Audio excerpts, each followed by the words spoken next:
옛날 누렁제라는 작은 마을에 초아라는 여인이 살고 있었답니다. 초아는 25의 나이였지만 아직 혼인을 하지 않은 채 홀로 살아가고 있었지요. 그녀의 손재주는 마을에서 둘째가라면 서러울 정도로 뛰어났는데 특히 바느질과 자수 솜씨는 양반대 교수들도 부러워할 만했답니다. 초아가 사는 집은 마을 끝자락, 뒷산과 가까운 곳에 자리했습니다. 작은 초가집이었지만 늘 깨끗하게 정돈되어 있었고 마당 한편에는 그녀가 가꾸는 작은 채소밭이 있었지요. 아침이면 새소리와 함께 일어나 우물에서 물을 길어와 얼굴을 씻고 하루 종일 바느질을 하며 조용히 살아가는 것이 초아의 일상이었답니다. 하지만 초아의 조용한 일상에는 남들이 모르는 특별한 면이 있었습니다. 어릴 적부터 그녀는 동물들과 이상하게 잘 통했거든요. 다친 새를 고쳐주면 며칠 뒤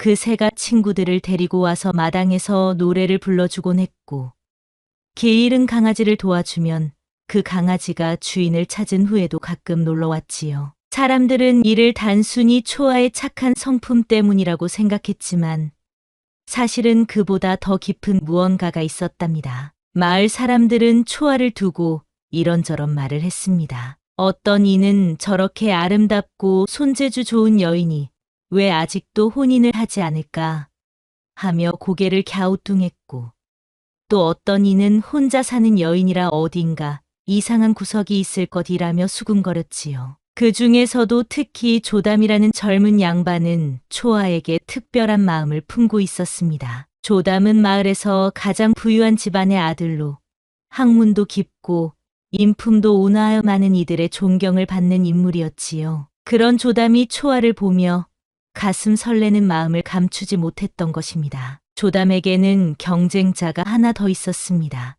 이웃 마을에서 온 최서방이라는 상인이었지요. 최서방은 조담보다 나이가 많았지만 부지런하고 성실한 성품으로 마을 사람들의 신뢰를 받고 있었답니다. 그 역시 초아의 아름다움과 능력에 마음을 빼앗겨 있었지요. 두 남자 사이의 경쟁은 은근히 마을 전체의 화제거리가 되었습니다. 조담은 학문과 가문을 내세웠고 최서방은 재력과 실용성을 강조했지요. 마을 사람들은 둘 중 누가 초아와 더 어울리는지 놓고 편을 갈라 이야기했습니다. 조담 도령이야말로 초아에게 걸맞는 신랑감이지. 학식도 깊고 인품도 좋잖아. 아니야, 최서방이 더 나아. 장사를 잘해서 초아가 고생할 일이 없을 거야. 이런 말들이 오가는 동안 정작 초아는 두 사람 모두에게 별다른 관심을 보이지 않았습니다. 그녀의 마음은 이미 다른 곳에 있는 것 같았지요. 어느 봄날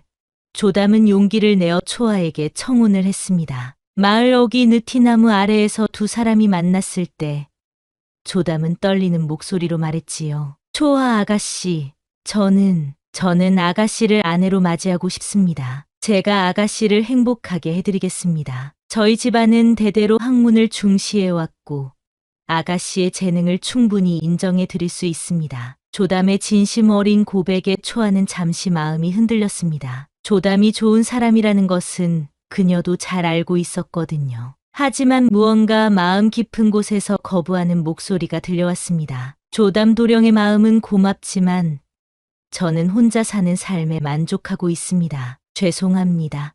조담은 실망했지만 초아의 뜻을 억지로 꺾으려 하지는 않았습니다. 하지만 그 일이 있은 후부터 마을의 분위기가 조금씩 변하기 시작했지요. 며칠 후 최서방도 초아에게 청혼을 했습니다. 그는 조담보다 더 직설적으로 자신의 마음을 표현했지요. 초아 아가씨, 저와 함께 상단을 꾸려 나가지 않으시겠습니까?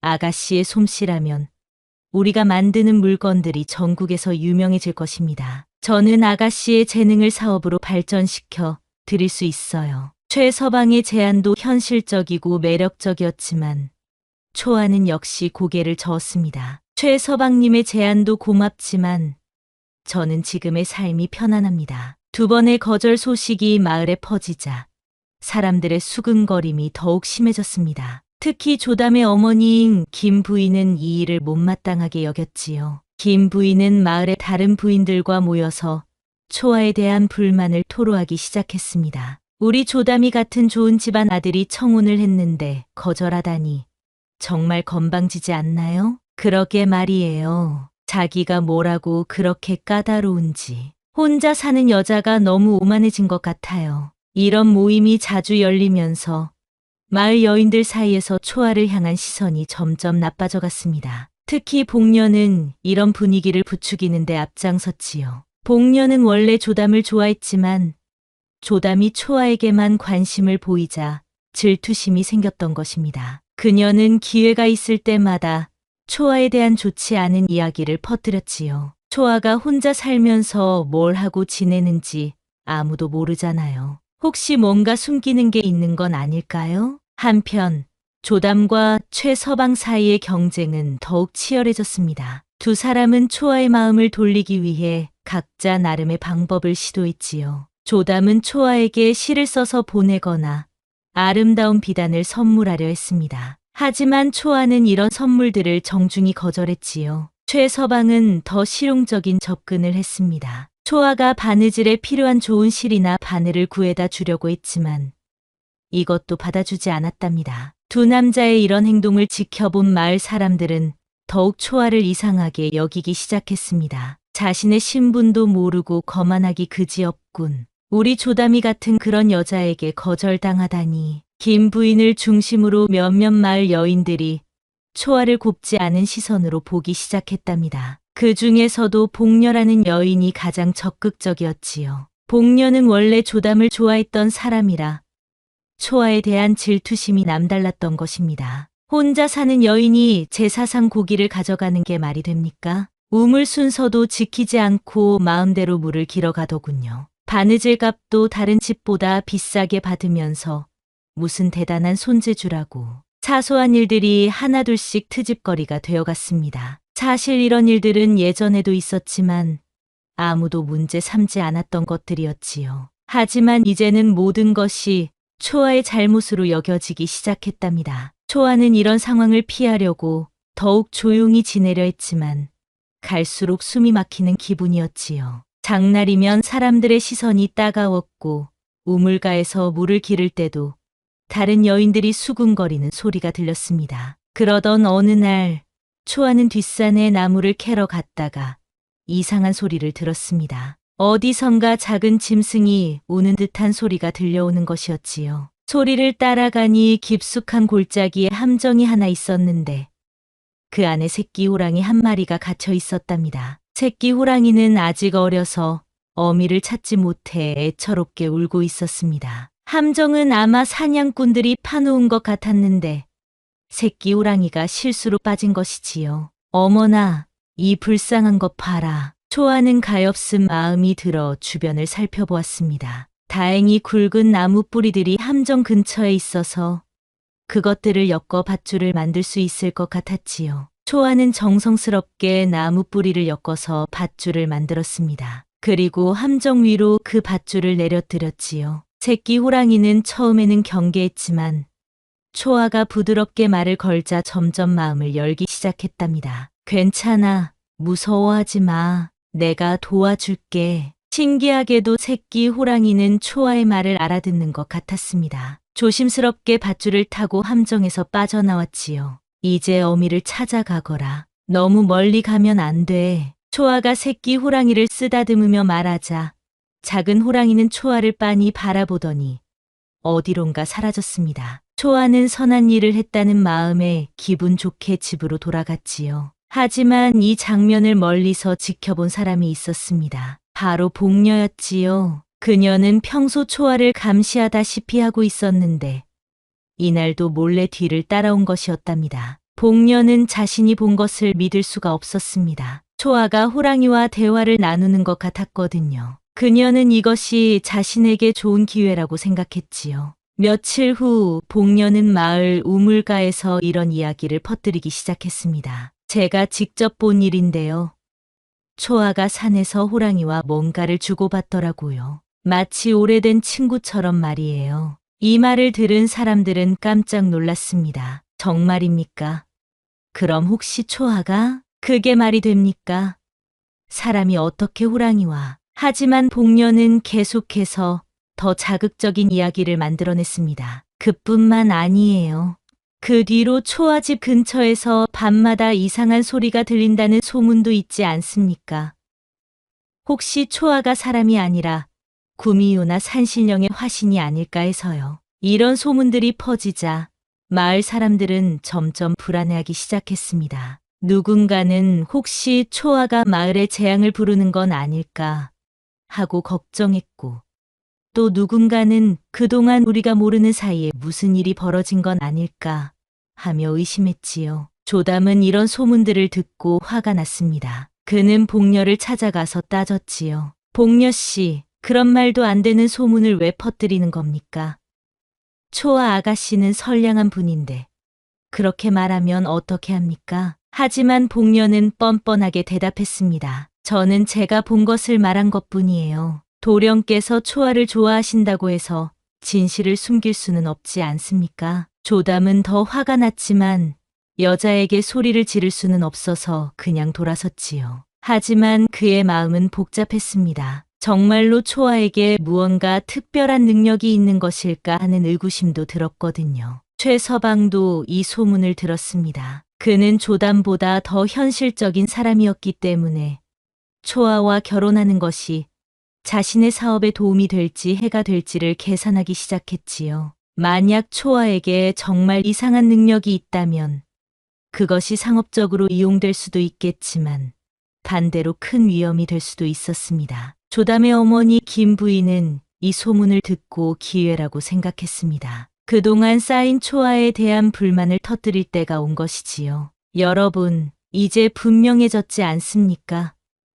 짐승과 함께 사는 여인을 우리 마을에 둘 수는 없습니다. 만약 호랑이라도 마을에 내려온다면 어쩔 셈입니까? 김 부인의 말에 마을 원로들도 고개를 끄덕였습니다. 비록 확실한 증거는 없었지만 불안한 마음에 초아를 마을에서 내보내는 것이 좋겠다고 의견을 모았지요. 그런데 바로 그때 정말로 새끼 호랑이가 마을 한복판에 나타났습니다. 아이들이 놀고 있던 마당에 털북순이 작은 호랑이가 슬금슬금 걸어 나온 것이지요. 어머나, 호랑이야. 어른들은 기겁하며 소리쳤지만 신기하게도 아이들은 무서워하지 않았습니다. 새끼 호랑이는 사람을 해칠 기색이 전혀 없이 그저 누군가를 찾는 듯한 눈빛으로 두리번거렸지요. 한 아이가 용감하게 새끼 호랑이에게 다가갔습니다.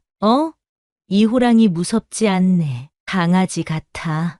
다른 아이들도 하나둘씩 가까이 와서 새끼 호랑이를 구경했습니다. 새끼 호랑이는 아이들을 보고 꼬리를 흔들기까지 했지요. 어른들은 이 광경을 보고 더욱 당황했습니다. 호랑이가 사람을 무서워하지 않는다는 것은 분명 이상한 일이었거든요. 곧 새끼 호랑이는 초아의 집 쪽으로 향했습니다. 마을 사람들이 뒤따라가니 새끼 호랑이는 초아의 마당에 앉아서 꼬리를 흔들고 있었답니다. 마치 주인을 기다리는 강아지처럼 말이지요. 이제 더 이상 숨길 수가 없었습니다. 마을 사람들은 초아가 정말로 호랑이와 어떤 관계가 있다는 것을 확신하게 되었지요. 김 부인이 앞장서서 말했습니다. 이제 분명해졌지 않습니까? 초아가 우리 마을에 머물면 더 큰 위험이 닥칠지도 모릅니다. 어미 호랑이가 새끼를 찾으러 오면 어쩔 셈입니까? 마을 이장도 어쩔 수 없다는 표정으로 고개를 끄덕였습니다. 다른 사람들도 하나둘씩 동조하는 분위기였지요. 그렇긴 하지만 초아가 우리를 해친 적은 없잖아요. 한 노인이 조심스럽게 말했습니다. 지금까지는 그랬을 줄 몰라도 앞으로는 어떨지 모르는 일이에요. 복녀가 재빨리 끼어들었습니다. 하지만 모든 사람이 다 그런 것은 아니었습니다. 초아와 가까이 지냈던 옥녀라는 여인은 이 상황을 안타깝게 여겼지요. 옥녀는 평소 초아의 인품을 잘 알고 있었고 지금 벌어지는 일이 억지스럽다고 생각했답니다. 여러분, 조금 진정하세요. 초아는 평소에도 작은 동물들을 잘 돌봐주던 사람이에요. 혹시 이번 일도 그냥 우연한 일이 아닐까요? 옥녀의 말에 몇몇 사람들이 고개를 끄덕였지만 대부분은 이미 마음을 정한 것 같았습니다. 그날 밤 옥녀는 몰래 초아의 집을 찾아갔습니다. 초아야, 마을 분위기가 이상해지고 있어. 혹시라도 위험한 일이 생기기 전에 잠시 다른 곳으로 피하는 게 어떨까? 초아는 씁쓸한 미소를 지으며 대답했습니다. 옥녀야, 고마워. 하지만 나는 아무 잘못한 일이 없어. 다만 작은 짐승 하나를 도와준 것뿐인데 그렇다고 해도 지금 상황이 너무 좋지 않아. 특히 김 부인이 앞장서서 너를 몰아내려고 하고 있거든. 초아는 창밖을 바라보며 깊은 한숨을 쉬었습니다. 달빛 아래에서 새끼 호랑이가 마당에서 뒹굴고 있는 모습이 보였지요. 사실 나도 느끼고 있어. 뭔가 변화가 일어나고 있다는 걸 말이야. 이 아이만 봐도 그래. 보통 짐승들과는 다른 것 같아. 옥녀는 초아의 말에 놀랐습니다. 그럼 정말로 너에게 특별한 능력이 있는 거야? 모르겠어. 어릴 때부터 동물들과 잘 통했던 건 사실이야. 하지만 이런 일은 처음이야. 두 여인은 한참 동안 조용히 앉아 있었습니다. 그때 갑자기 멀리서 호랑이 울음소리가 들려왔지요. 깊고 울림이 있는 소리였는데 마치 새끼를 부르는 것 같았습니다. 새끼 호랑이가 귀를 쫑긋 세우더니 마당에서 일어나 숲 쪽을 바라보았습니다. 그리고 초아를 한번 돌아본 뒤 천천히 뒷산으로 사라져 갔지요. 어미가 부르는 것 같네. 초아가 중얼거렸습니다. 옥녀는 이 모든 상황이 신기하면서도 걱정이 되었습니다. 초아야, 이대로 있다가는 정말 큰일이 날 것 같아. 마을 사람들이 너를 향한 시선이 너무 나빠졌어. 초아는 마음을 정한 듯 고개를 끄덕였습니다. 그렇다면 내가 스스로 마을을 떠나는 게 나을 것 같구나. 옥녀는 깜짝 놀랐습니다. 그게 무슨 소리야?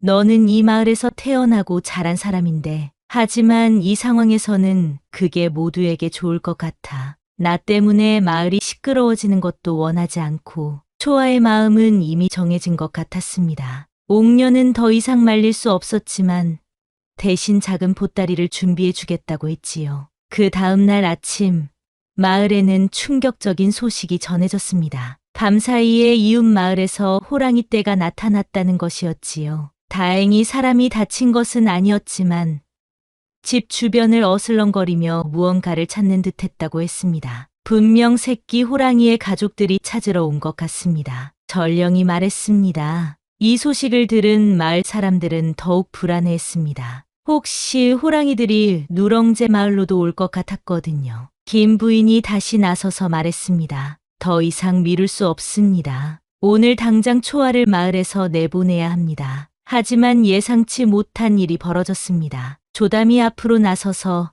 반대 의견을 표명한 것이지요. 잠깐만요, 어머니. 우리가 확실한 증거도 없이 한 사람을 내쫓는 것이 옳은 일입니까? 조담아, 너는 그 여자에게 홀린 것이야. 김 부인이 화를 냈습니다. 그게 아닙니다. 저는 정의로운 일을 하려는 것뿐입니다. 부자 간의 갈등이 심해지자 마을 이장이 나서서 중재했습니다. 일단 초아, 본인의 의견을 들어보는 게 어떨까요? 그때 초아가 나타났습니다. 그녀는 이미 떠날 채비를 마친 상태였지요. 작은 보따리 하나와 바느질 도구들을 들고 있었답니다. 마을 여러분, 저는 스스로 이곳을 떠나기로 했습니다. 사람들은 초아의 말에 놀랐습니다. 누구도 그녀가 자진해서 떠나겠다고 할 것이라고는 생각하지 못했거든요. 조담이 급하게 앞으로 나섰습니다. 초아 아가씨, 그럴 필요 없습니다. 제가 보호해 드리겠습니다. 하지만 초아는 고개를 저었습니다. 조담 도령의 마음은 고맙지만 이미 제 마음은 정해졌습니다. 이곳에 머물면서 여러분께 걱정을 끼치고 싶지 않습니다. 최서방도 나서서 말했습니다. 초아 아가씨, 제가 다른 마을에 집을 구해드릴 수 있습니다. 창단을 운영하다 보니 여러 곳에 연결이 있거든요. 하지만 초아는 이것도 거절했습니다. 모든 분들의 호의는 감사하지만 저는 혼자 길을 찾아가고 싶습니다. 복녀는 속으로 안도했지만 겉으로는 아쉬운 척했습니다. 초아 씨, 정말 떠나시는 겁니까? 그동안 정들었는데. 초아는 복녀를 쳐다보며 씁쓸한 미소를 지었습니다. 그녀가 이 모든 일의 시작이라는 것을 알고 있었지만 그것을 밝히지는 않았지요. 며칠 후 초아는 정말로 마을을 떠날 날이 되었습니다. 떠나는 날 아침 마을 사람들이 하나둘씩 모여들었습니다. 어떤 이는 안도하는 표정이었고 어떤 이는 미안한 기색이었지요. 초아가 마을 어귀에 다다랐을 때 조담이 달려와서 마지막으로 말했습니다. 초아 아가씨, 정말로 이렇게 떠나시는 겁니까? 제가 어머니를 설득해 보겠습니다. 하지만 초아는 단호하게 고개를 저었습니다. 조담 도령, 고맙지만 이미 늦었습니다. 이제 저는 새로운 곳에서 새로운 삶을 살아보려고 합니다. 그렇다면 제가 함께 가겠습니다. 조담의 갑작스러운 말에 모든 사람이 놀랐습니다. 김 부인은 기겁했지요. 조담아, 내가 무슨 말을 하는 거냐? 하지만 초아는 조담을 향해 더욱 단호하게 말했습니다. 도령, 그럴 수는 없습니다. 저는 혼자 가야 합니다. 조담은 더 말하고 싶었지만 초아의 단호한 표정을 보고는 말을 멈출 수밖에 없었지요. 초아가 마을을 완전히 벗어났을 때 어디선가 새끼 호랑이가 나타났습니다. 그리고 놀랍게도 새끼 호랑이 뒤로 큰 호랑이들의 그림자가 언뜻 보이기 시작했지요. 초아는 이제야 깨달았습니다. 자신이 도와준 것이 단순한 새끼 호랑이가 아니라 이 산의 영물이었다는 것을 말이지요. 초아는 산길을 따라 계속 올라갔습니다. 새끼 호랑이는 초아 앞에서 길을 안내하는 듯 했습니다. 가끔 뒤돌아보며 초아가 따라오는지 확인하기도 했지요. 하루 종일 걸어서 해가 질 무렵 초아는 작은 샘터에서 쉬기로 했습니다. 목이 말라 물을 마시고 있는데 갑자기 숲풀 사이에서 거친 남자들의 목소리가 들려왔습니다. 이놈들아, 호랑이 새끼는 어디로 갔다는 거야? 분명히 이쪽으로 왔는데. 호랑이 사냥꾼들이었습니다. 그들은 새끼 호랑이를 잡아서 팔려고 했던 것이지요. 초아는 새끼 호랑이를 품에 안고 숨었습니다. 저기 여자가 있네. 사냥꾼 중 하나가 초아를 발견했습니다. 거칠게 생긴 남자들이 초아에게 다가왔지요. 아가씨, 혹시 호랑이 새끼를 보지 못했소? 초아는 떨리는 목소리로 대답했습니다. 아니요, 보지 못했습니다. 하지만 사냥꾼들은 초아의 품에서 새끼 호랑이의 울음소리를 들었습니다. 거짓말하지 마시오.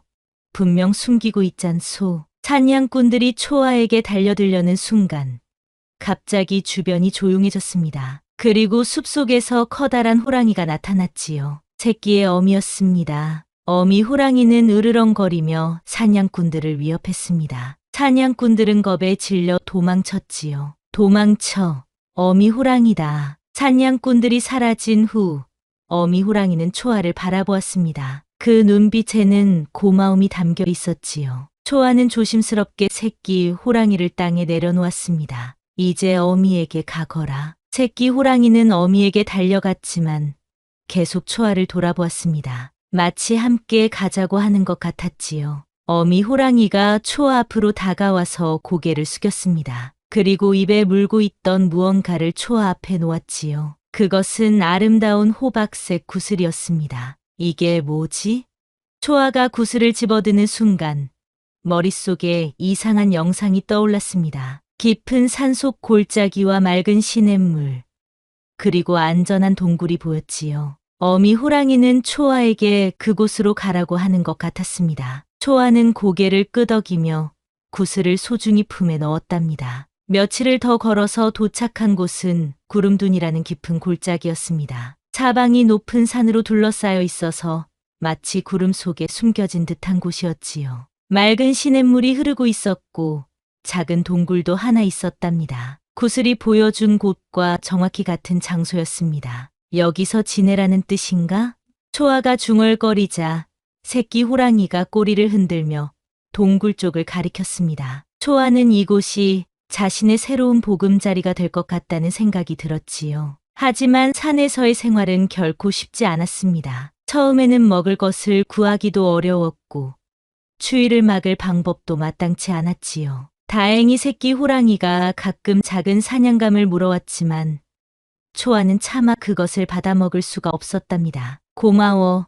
하지만 나는 스스로 먹을 것을 구해야 해. 초아는 산나물과 열매를 따서 끼니를 해결했습니다. 손재주가 좋았던 덕분에 나뭇가지와 풀로 간단한 도구들을 만들 수도 있었지요. 동굴 입구에는 나뭇가지로 벽을 쌓아서 바람을 막았고 바닥에는 마른 풀을 깔아서 잠자리를 만들었답니다. 계절이 바뀌면서 초아는 점점 산 생활에 익숙해져 갔습니다. 하지만 그 과정은 결코 쉽지 않았지요. 첫 번째 겨울이 가장 힘들었습니다. 산에는 먹을 것이 거의 없었고 추위는 뼛속까지 파고들었지요. 초아는 가을에 미리 모아둔 도토리와 밤으로 끼니를 때웠지만 양이 턱없이 부족했습니다. 어느 날 밤, 초아가 추위에 떨며 잠을 자고 있는데 범이가 큰 사슴 고기를 물고 왔습니다. 하지만 초아는 여전히 받아들일 수 없었지요. 범아, 고마워. 하지만 나는 생고기를 먹을 수 없어. 범이는 초아의 말을 이해하는 듯 고개를 기울였습니다. 그 다음 날부터 범이는 다른 방법을 시도했지요. 먹을 수 있는 나무뿌리나 버섯을 찾아다 주기 시작했습니다. 어머, 이걸 어떻게 찾아왔지?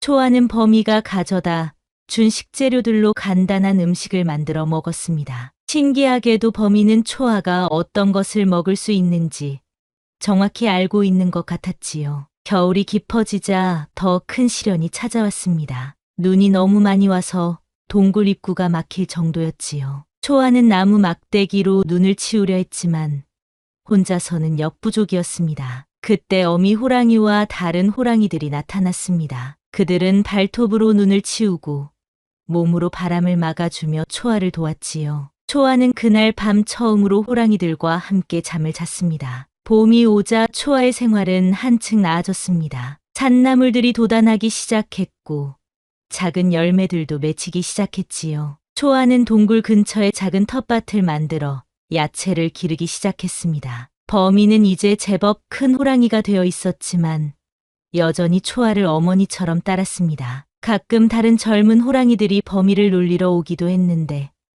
그때마다 범이는 으르렁거리며 자신의 영역을 지켰지요. 범아, 친구들과 놀아도 괜찮아. 초아가 말하자 범이는 고개를 저었습니다. 마치 나는 어머니와 함께 있는 게 좋다고 말하는 것 같았지요. 여름이 되자 초아는 호랑이들과 더욱 깊은 교감을 나누게 되었습니다. 어느 날 밤, 어미 호랑이가 초아를 어딘가로 데려갔지요. 그곳은 깊은 동굴 속 비밀스러운 공간이었습니다. 동굴 벽에는 신기한 그림들이 그려져 있었습니다. 사람과 호랑이가 함께 있는 모습, 호랑이가 사람을 구해주는 장면들이었지요. 초아는 이 그림들이 아주 오래전부터 그려진 것이라는 느낌이 들었습니다. 이곳은 특별한 곳이구나. 어미 호랑이는 초아를 그 그림들 앞에 앉혔습니다. 그리고 조용히 울음을 터뜨렸지요. 그 울음소리에는 슬픔과 그리움이 담겨 있었습니다. 초아는 직감적으로 알 수 있었습니다.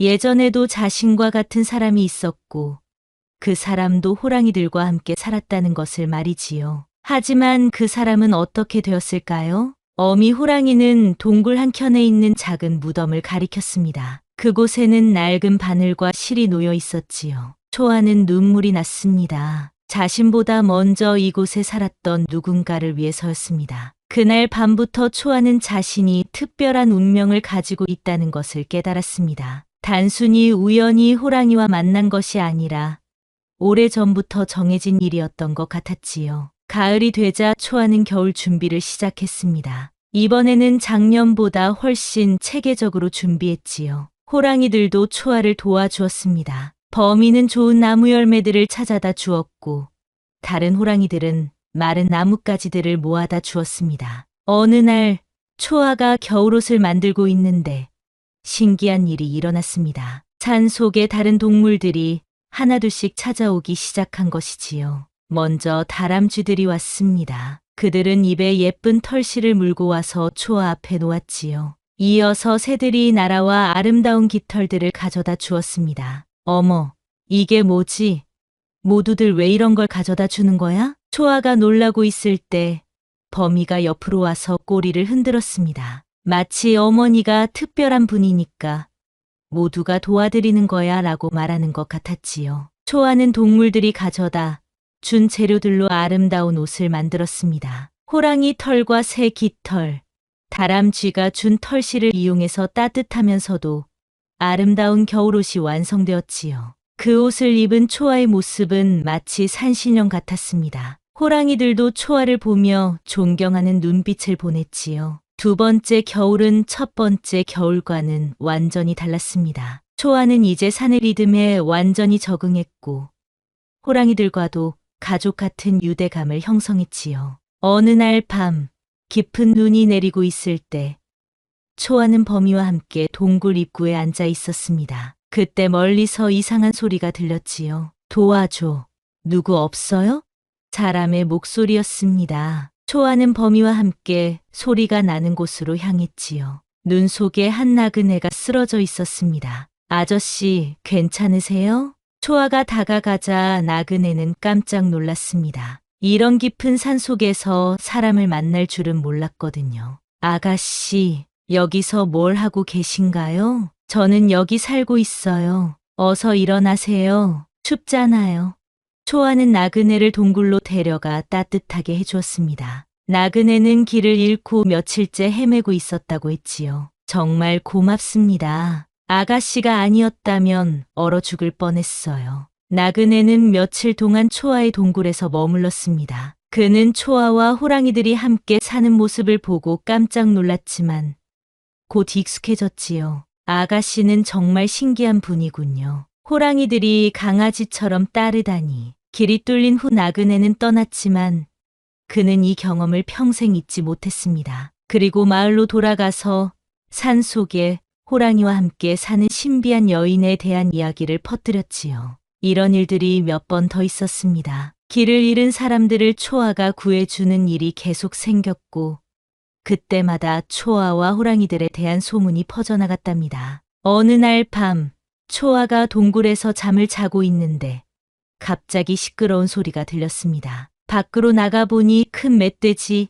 떼가 몰려와서 초아가 기르던 작은 채소밭을 망가뜨리고 있었지요. 저리 가, 쫄. 초아가 소리쳐도 멧돼지들은 꿈쩍하지 않았습니다. 오히려 더 사나워져서 초아를 향해 달려들 기세였지요. 초아는 깜짝 놀라서 뒷걸음질 쳤는데 그때 갑자기 주변이 조용해졌습니다. 어둠 속에서 여러 개의 노란 눈이 빛나고 있었습니다. 범이뿐만 아니라 다른 호랑이들도 나타난 것이었지요. 커다란 어미 호랑이를 중심으로 서너 마리의 호랑이가 초아를 둘러싸고 있었답니다. 멧돼지들은 호랑이를 보자마자 혼비백산에서 달아났습니다. 초아는 처음으로 어미 호랑이와 눈을 마주쳤지요. 그 눈빛에는 고마움과 인정하는 기색이 담겨 있었답니다. 어미 호랑이는 초아를 한참 바라보더니 고개를 한번 끄덕이고는 다른 호랑이들과 함께 어둠 속으로 사라졌습니다. 범이만 혼자 남아서 초아 곁에 있었지요. 그날 밤부터 초아는 자신이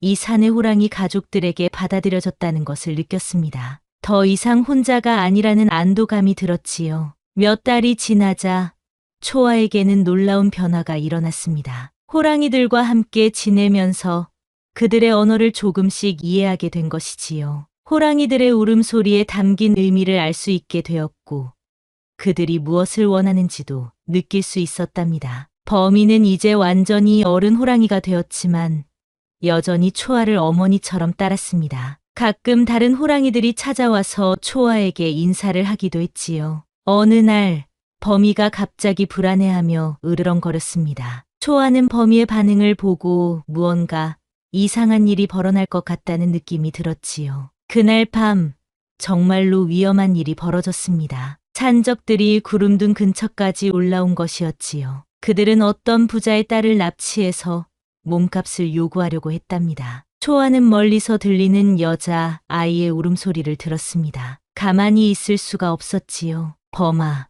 우리가 도와줘야겠어. 범이는 초아의 말을 알아듣고 고개를 끄덕였습니다. 두 사람은 조심스럽게 산적들이 있는 곳으로 향했지요. 산적들은 10명 정도 되었는데 모두 칼을 차고 있어서 위험해 보였습니다. 그들이 가운데에 묶어놓은 것은 12살쯤 되어 보이는 여자아이였지요. 어서 몸값을 가져오지 않으면 이 아이가 어떻게 될지 모른다. 산적 두목이 소리쳤습니다. 초아는 마음이 아팠습니다. 저 아이가 얼마나 무서울까 생각하니 견딜 수가 없었지요. 범아, 내가 신호를 하면 저들을 놀라게 해줘. 하지만 다치게 하면 안 돼. 범인은 이해했다는 듯 꼬리를 한번 흔들었습니다. 초아는 큰 돌을 들고 산적들 근처의 나무에 던졌습니다. 갑자기 큰 소리가 나자 산적들이 깜짝 놀라며 사방을 둘러보았지요. 누구야?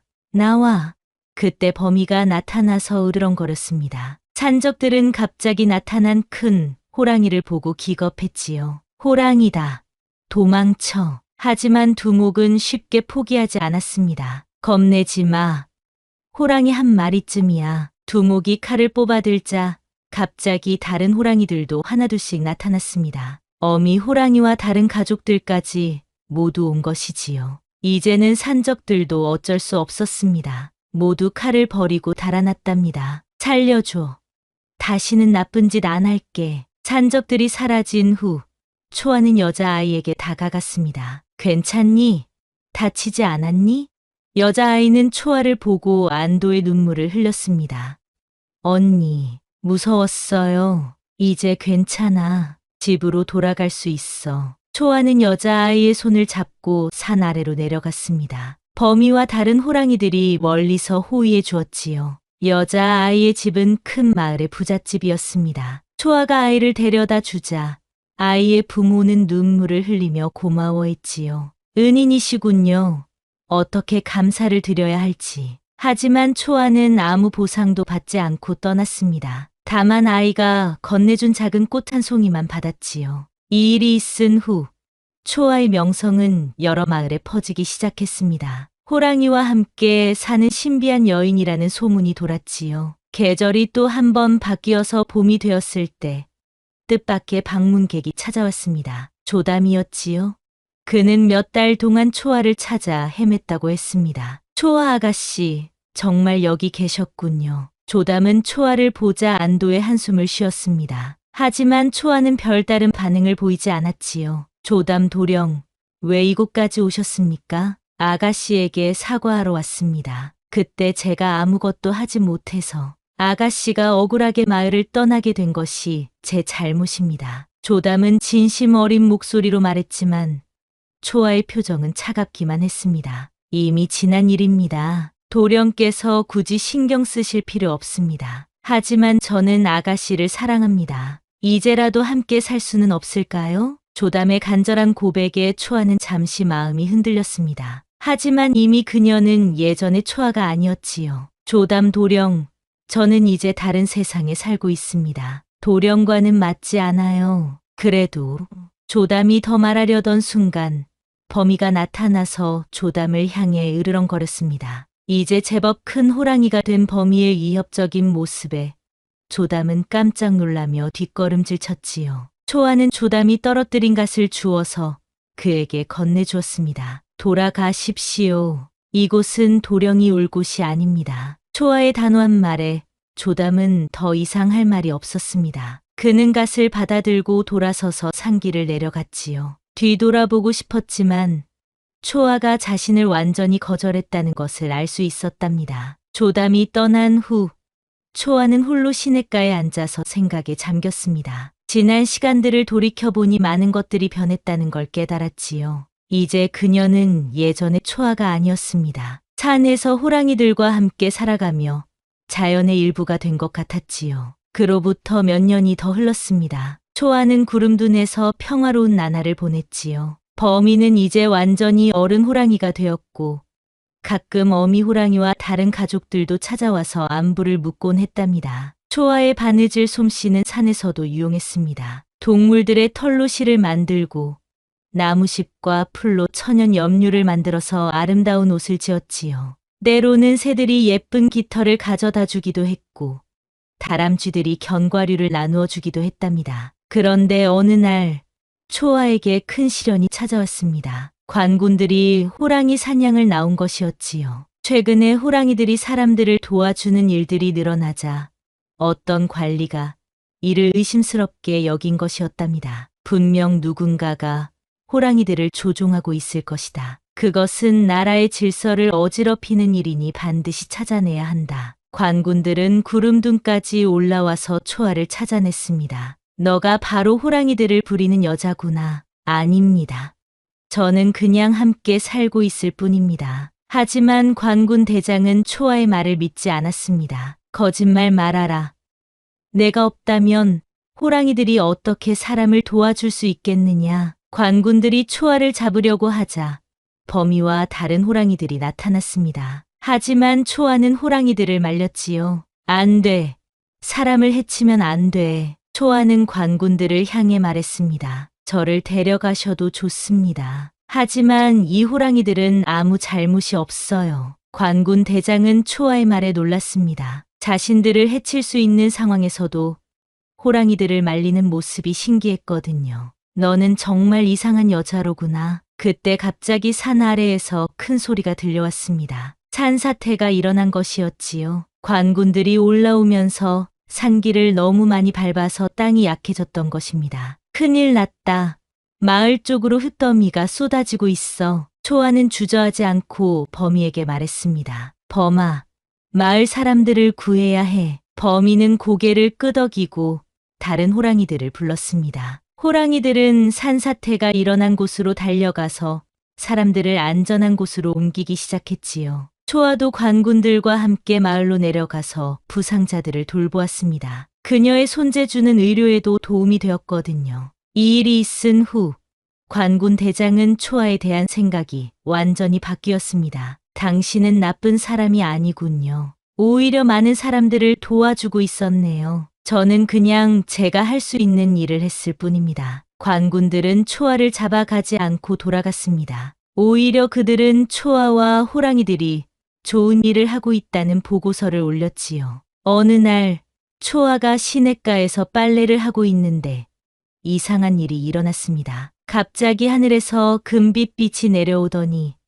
그 빛이 점점 가마의 모양을 이루는 것이었지요. 아름다운 비단으로 장식된 가마가 초아 앞에 나타났답니다. 이게 뭐지?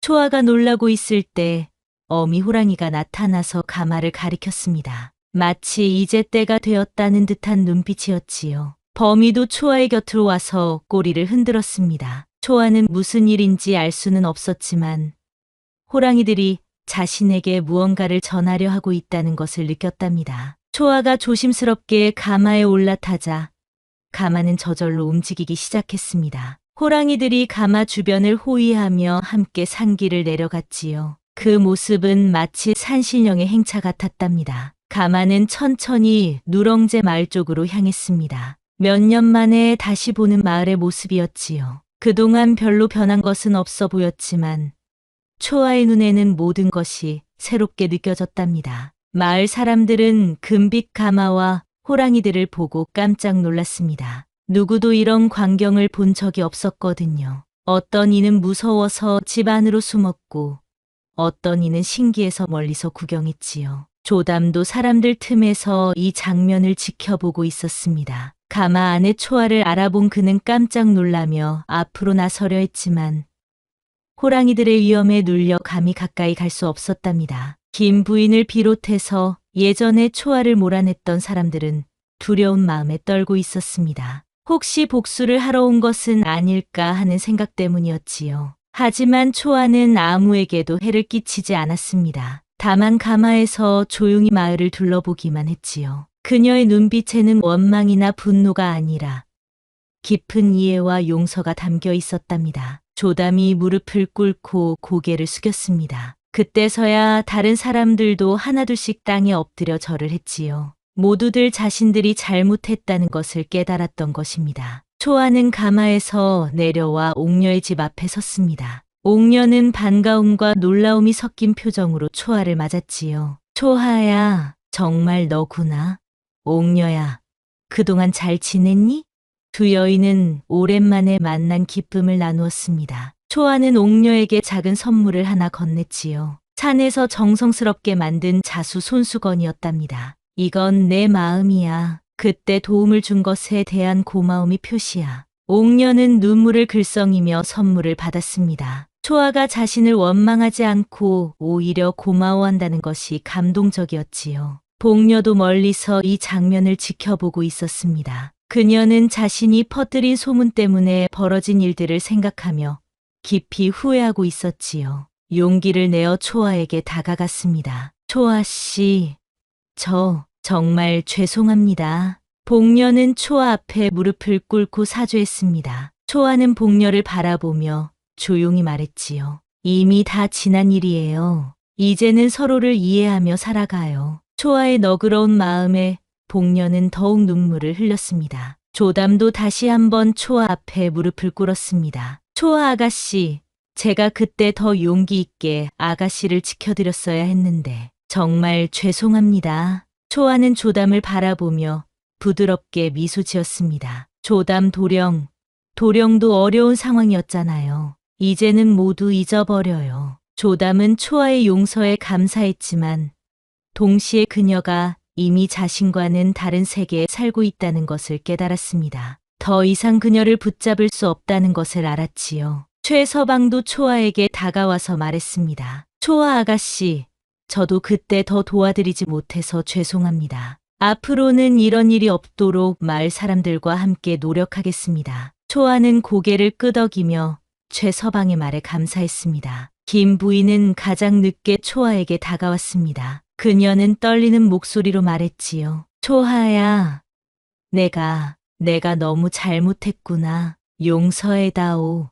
김 부인의 진심 어린 사과에 초아는 깊이 고개를 숙였습니다. 부인께서도 어머니의 마음으로 하신 일이라고 생각해요. 이제는 모두 잊어버려요. 마을 이장이 나서서 말했습니다. 초아 씨, 우리 모두가 잘못했습니다. 다시 마을로 돌아와 주시면 안 될까요? 하지만 초아는 고개를 저었습니다. 고맙지만 저는 이제 산에서의 삶이 편해요. 그곳이 제 진짜 집인 것 같아요. 마을 사람들은 아쉬워했지만 초아의 뜻을 존중했습니다. 초아는 다시 가마에 올라탔습니다. 이제 떠날 때가 된 것 같았지요. 호랑이들이 가마 주변을 둘러싸고 산 쪽으로 향했답니다. 마을 사람들은 그 모습을 넋을 잃고 바라보았습니다. 금빛 가마가 점점 멀어져서 산속으로 사라질 때까지 아무도 말을 하지 못했지요. 그날 이후 마을에는 초아와 호랑이에 관한 이야기가 전설처럼 퍼져나갔습니다. 어떤 이는 초아가 산신령이 되었다고 했고